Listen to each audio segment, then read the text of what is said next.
Assalamualaikum warahmatullahi wabarakatuh. Saya Agisa Azura dengan rekan saya Salwa Islami. Di sini kami akan menyampaikan poin pertama SDGs, yaitu menghapus kemiskinan. Apa sih itu kemiskinan? Dengan pertimbangan bahwa kemiskinan masih menjadi problem di berbagai negara, maka penghilangan kemiskinan dan kelaparan pada tahun 2030 merupakan tulang punggungnya. Kemiskinan yang menjadi salah satu tujuan utama MDGs kembali ditetapkan sebagai tugas utama dalam SDGs. Jadi Salwa, apa aja sih faktor-faktor tentang kemiskinan?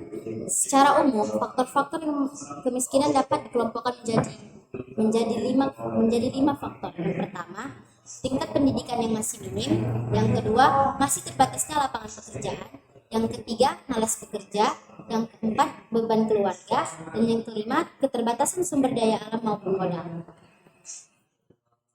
Seandainya nih kamu jadi seorang pemimpin, apa sih yang akan kamu lakukan untuk memberantas kemiskinan? Seandainya saya menjadi seorang pemimpin, saya akan membangun beberapa sekolah untuk para anak-anak yang memiliki biaya yang minim. Dan saya juga akan memberikan pekerjaan untuk para pengangguran yang malas bekerja. Tentang poin pertama SDGs, mari kita kupas poin keduanya.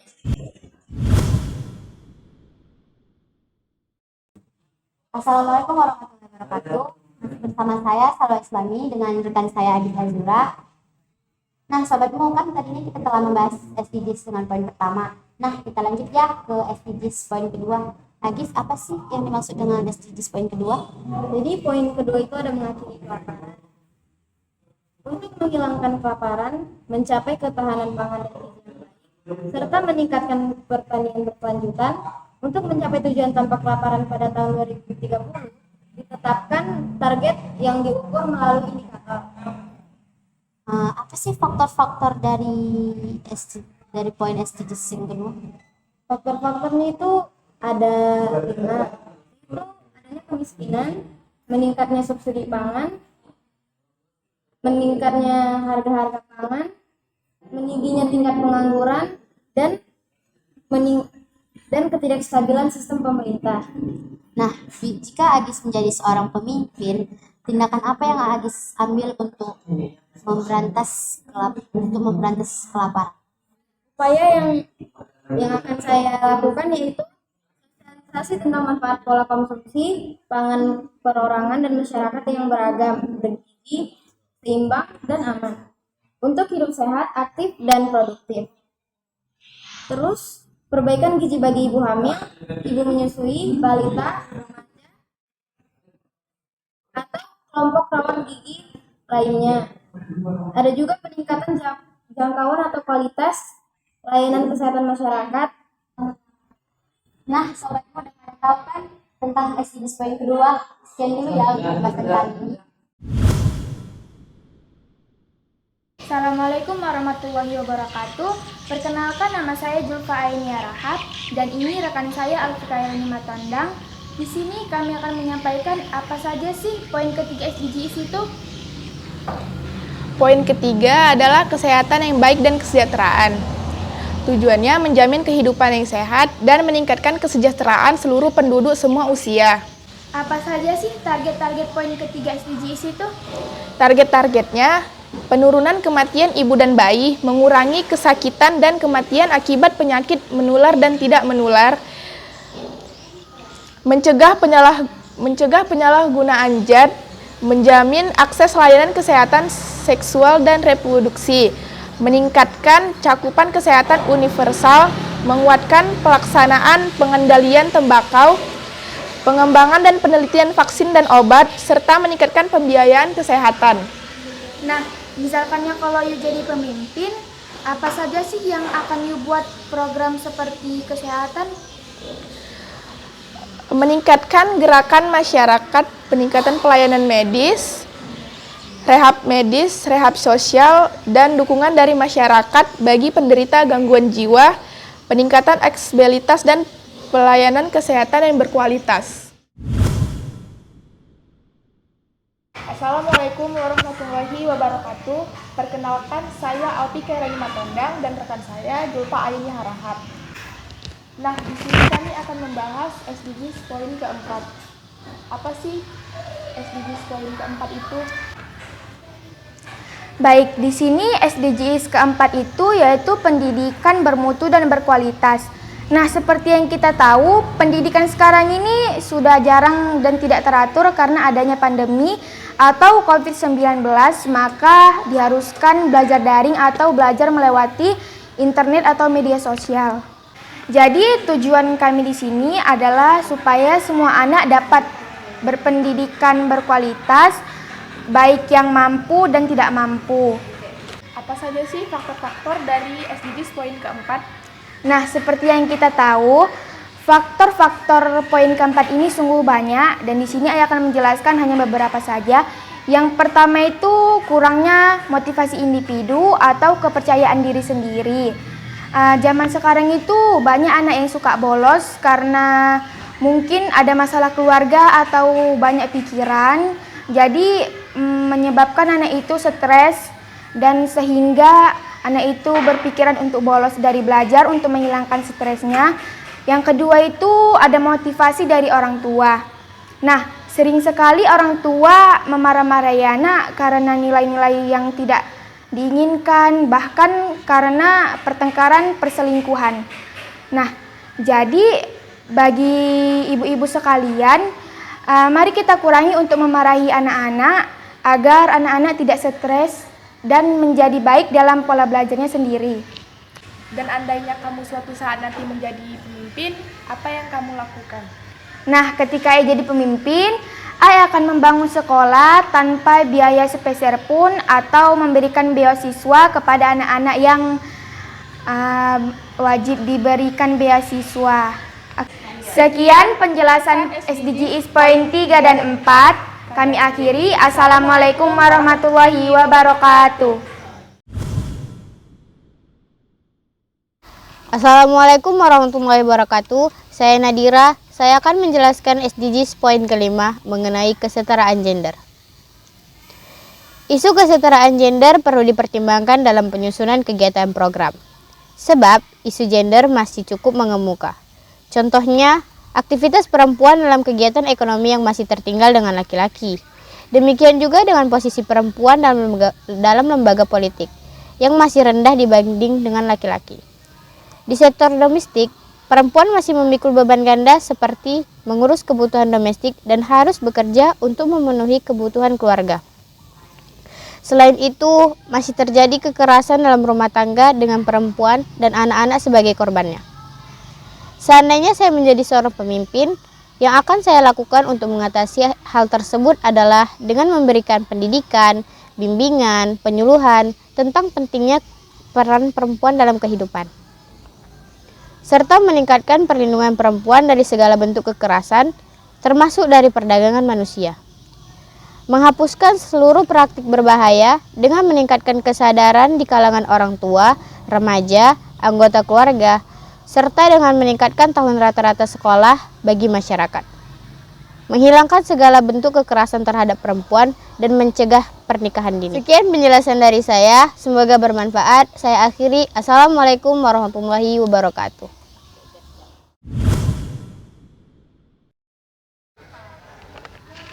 Assalamualaikum warahmatullahi wabarakatuh. Perkenalkan, nama saya Salul Tama.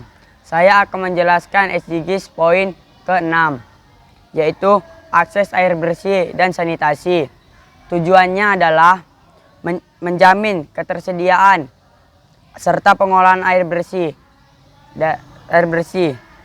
dan sanitasi yang berkelanjutan untuk semua.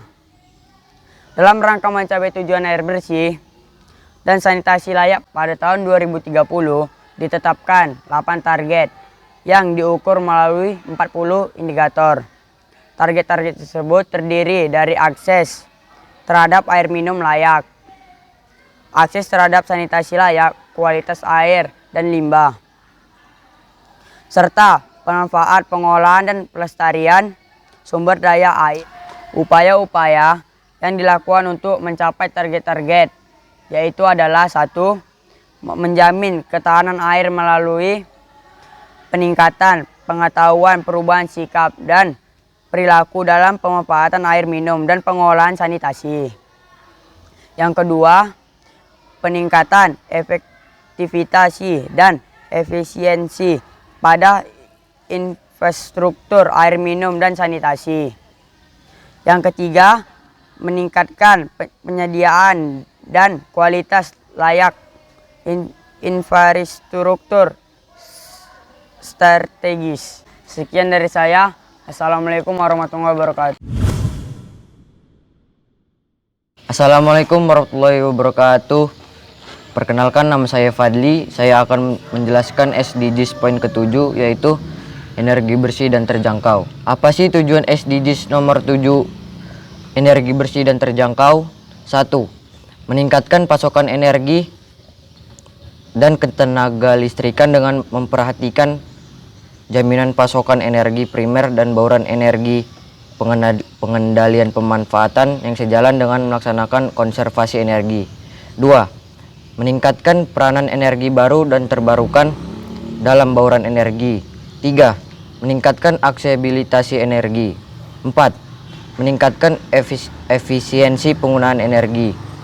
Seandainya saya menjadi pemimpin, program yang akan saya laksanakan adalah pengawasan dan pengendalian energi, geologi, air, tanah, dan pertambangan, serta program penyelenggaraan energi dan ketenaga listrikan. Sekian penjelasan SDGs poin ke-7. Untuk poin ke-8 akan dijelaskan oleh rekan saya, Linda. Assalamualaikum warahmatullahi wabarakatuh. Perkenalkan, nama saya Linda Salmanur.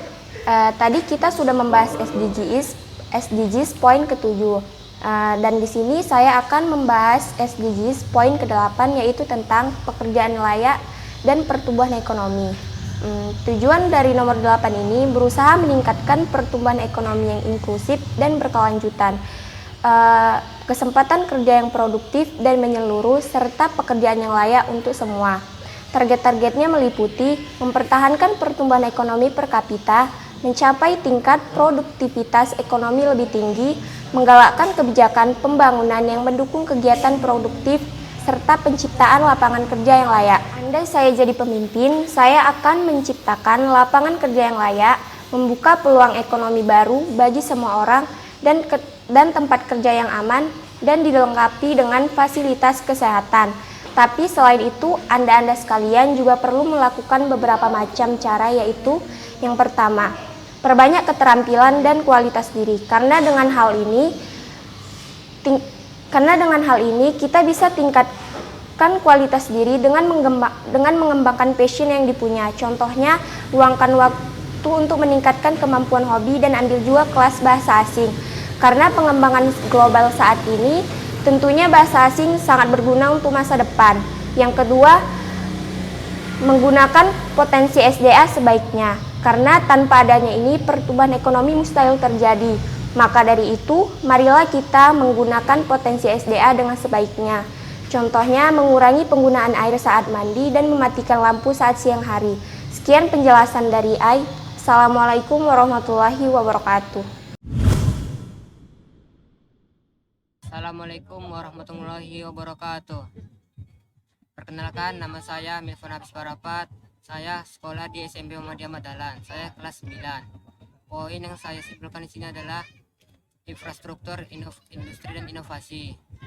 Tujuan 9 bertujuan untuk membangun infrastruktur yang tangguh, meningkatkan industri inklusif dan berkelanjutan, serta mendorong inovasi.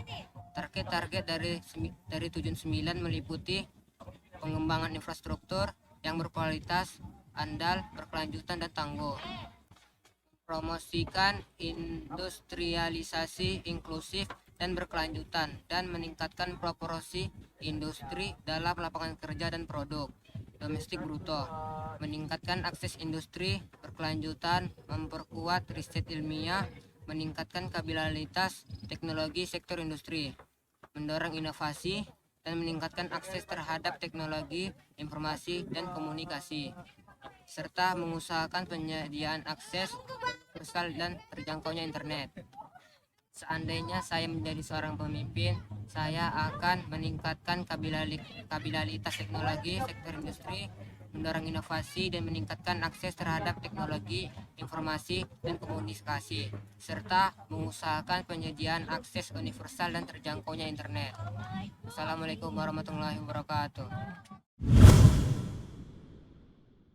Assalamualaikum warahmatullahi wabarakatuh. Perkenalkan, nama saya M. Aziz Sadiki Tanjung. Di sini saya akan menjelaskan tentang mengurangi ketimpangan. Ketimpangan adalah salah satu tantangan terbesar dalam mewujudkan hak asasi manusia. Dampak ketimpangan terhadap masyarakat dapat sangat fatal karena ia menciptakan kemiskinan, menganalisasi yang pada akhirnya akan memicu konflik. Target dalam mengurangi ketimpangan adalah 1. Pada tahun 2030 secara progresif mencapai dan memelihara pertumbuhan pendapat dari 40% populasi yang paling bawah di tingkat yang lebih tinggi dari rata-rata nasional. 2. Pada tahun 2030 memberdayakan dan mendorong penyertaan sosial, ekonomi, dan politik bagi semua, tanpa melihat usia, jenis kelamin, disabilitas, suku, atau status lainnya.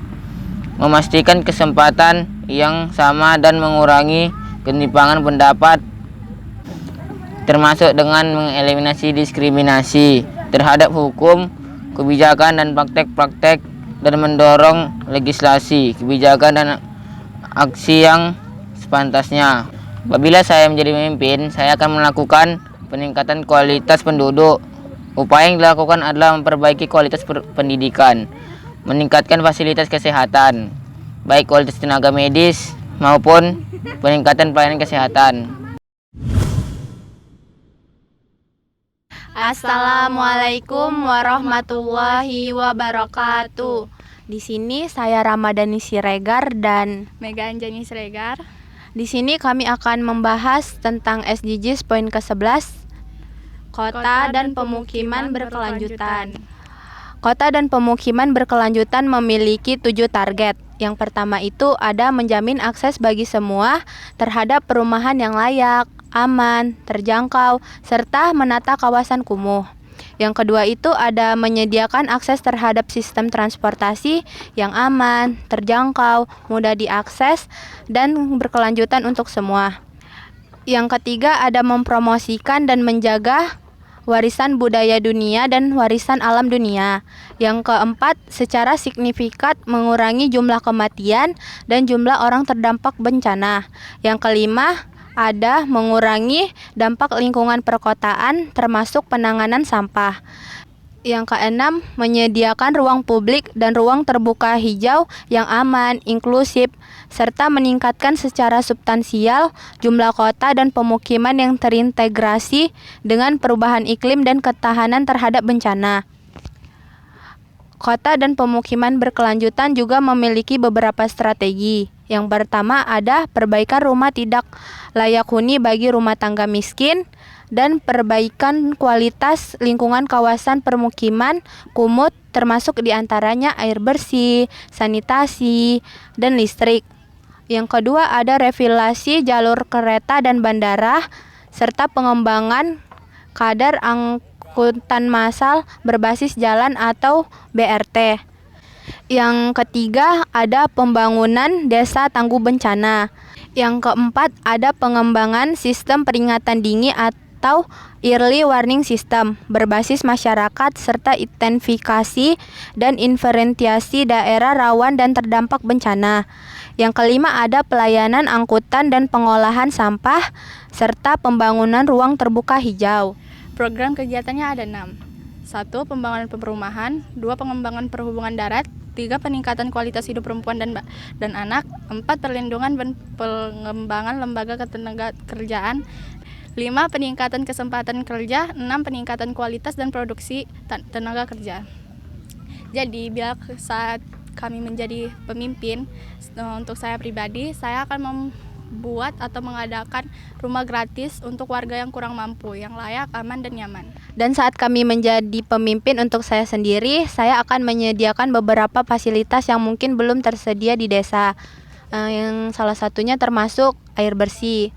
Karena yang menurut saya ketahui di beberapa desa masih banyak desa yang air bersihnya itu sangat sulit untuk didapat.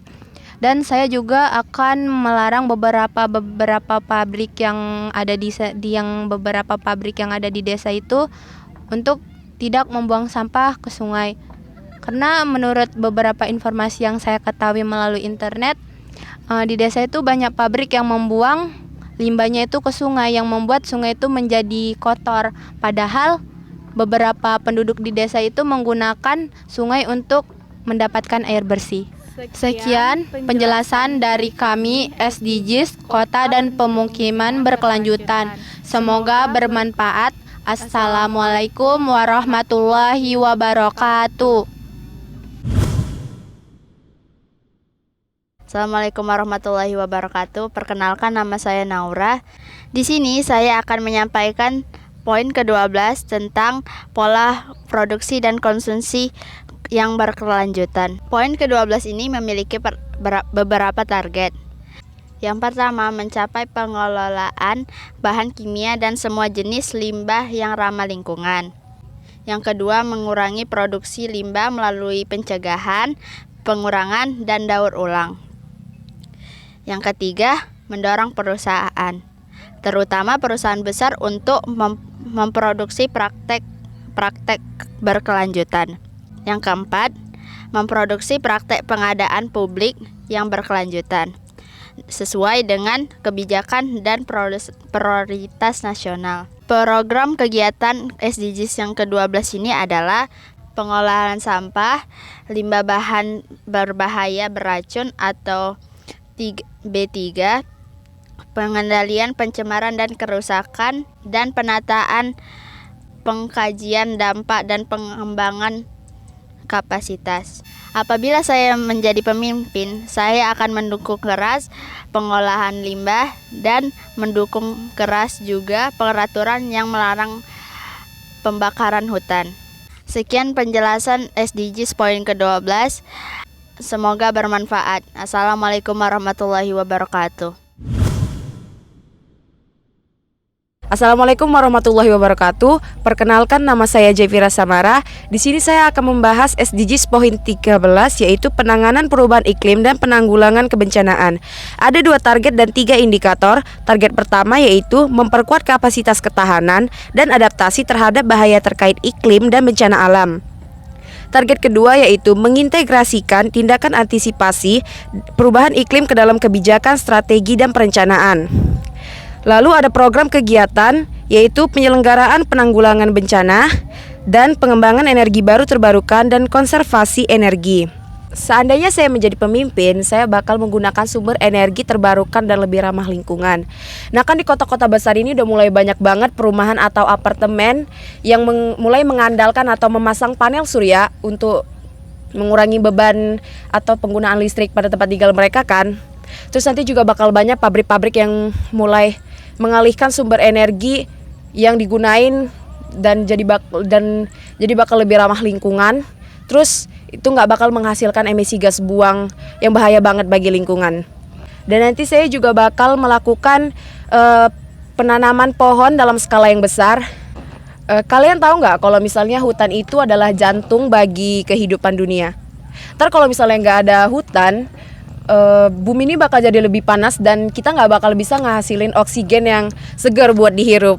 Nah, saat ini nih di setiap negara tuh udah mulai sukses dalam menjalankan program ini. Dan nantinya di setiap rumah juga bakal diharuskan mempunyai halaman rumah sendiri atau halaman rumah vertikal bagi yang nggak punya halaman rumah sama sekali. Dan nanti saya juga bakal bekerja sama untuk mengembalikan hutan-hutan yang udah mulai rusak dengan cara menanam pohon atau tanaman lainnya kembali. Sekian penjelasan SDGs dari saya tentang penanganan perubahan iklim dan penanggulangan kebencanaan. Assalamualaikum warahmatullahi wabarakatuh. Assalamualaikum warahmatullahi wabarakatuh. Perkenalkan, nama saya Revanja Hamal J. Firdaus. Tadi kita sudah membahas SDGs nomor ke-13. Selanjutnya poin SDGs nomor ke-14 yaitu pelestarian dan pemanfaatan ekosistem lautan. Adapun target-target pelestarian dan pemanfaatan ekosistem lautan, yang pertama, mengelola dan melindungi ekosistem laut dan pesisir laut secara berkelanjutan. Yang kedua, melestarikan setidaknya 10% dari pesisir laut. Yang ketiga, melarang bentuk-bentuk subsidi perikanan tertentu yang berkontribusi terhadap penangkapan ikan secara ilegal. Dan yang keempat, menyediakan akses untuk buruh nelayan secara kecil terhadap sumber daya laut. Adapun strategi-strategi poin SDGs ke-14 meliputi 1. Peningkatan kapasitas nelayan, jaminan kemudahan dan perlindungan bagi nelayan, dan peningkatan teknologi dan akses permodalan serta asuransi nelayan.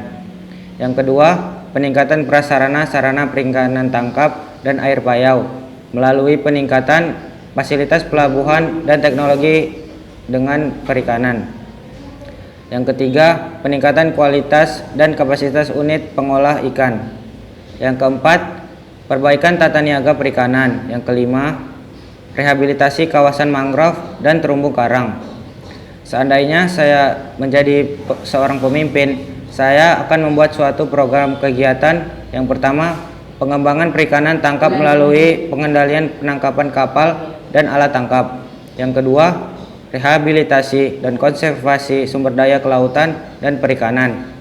Yang ketiga, pengawasan pengolahan sumber daya kelautan perikanan. Sekian pembahasan SDGs nomor 14, pelestarian dan pemanfaatan ekosistem lautan. Selanjutnya akan dilanjutkan oleh rekan saya, Azhar.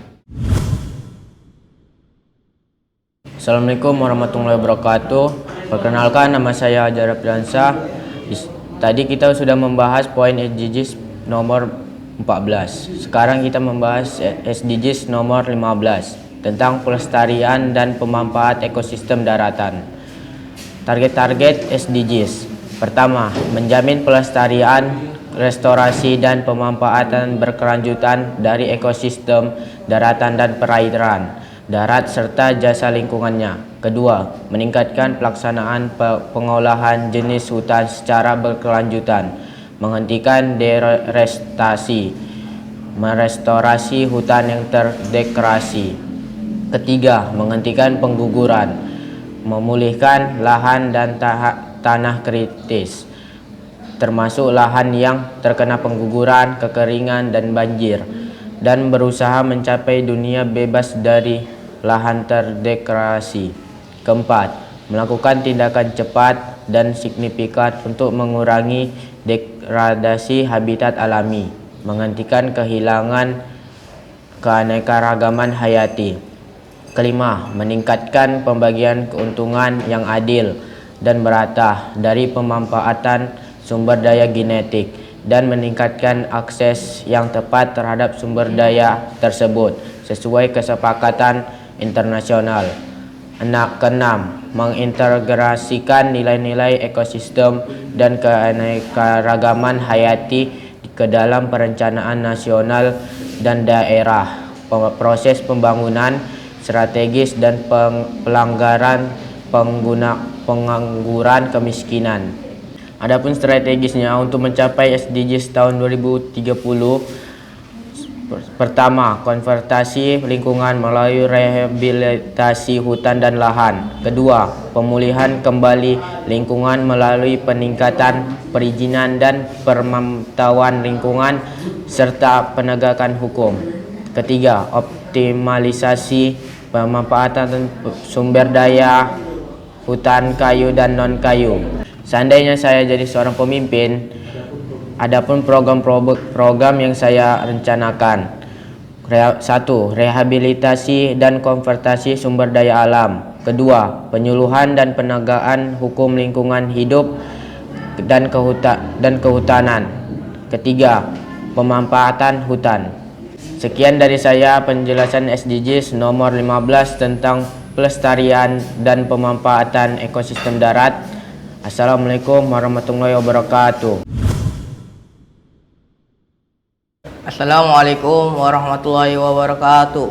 Perkenalkan, nama saya Muhammad Bayu Azahari. Di sini saya akan membahas SDGs poin ke-16. Menciptakan perdamaian, menyediakan akses keadilan, dan membangun kelembagaan yang tangguh. Adapun target SDGs tahun 2030 yaitu mengurangi segala bentuk kekerasan yang terkait dengan tingkat kematian. 2. Menghentikan segala bentuk kekerasan dan menyiksa terhadap anak. 3. Menjamin akses yang sama terhadap keadilan bagi semua. 4. Mengurangi korupsi dan menyuap dalam segala bentuk. 5. Mengembangkan lembaga efektif, akuntabel, dan transparan di semua tingkat. 6. Memastikan pengambilan keputusan yang responsif, inklusif, partisipasi, representatif, dan setiap tingkatan.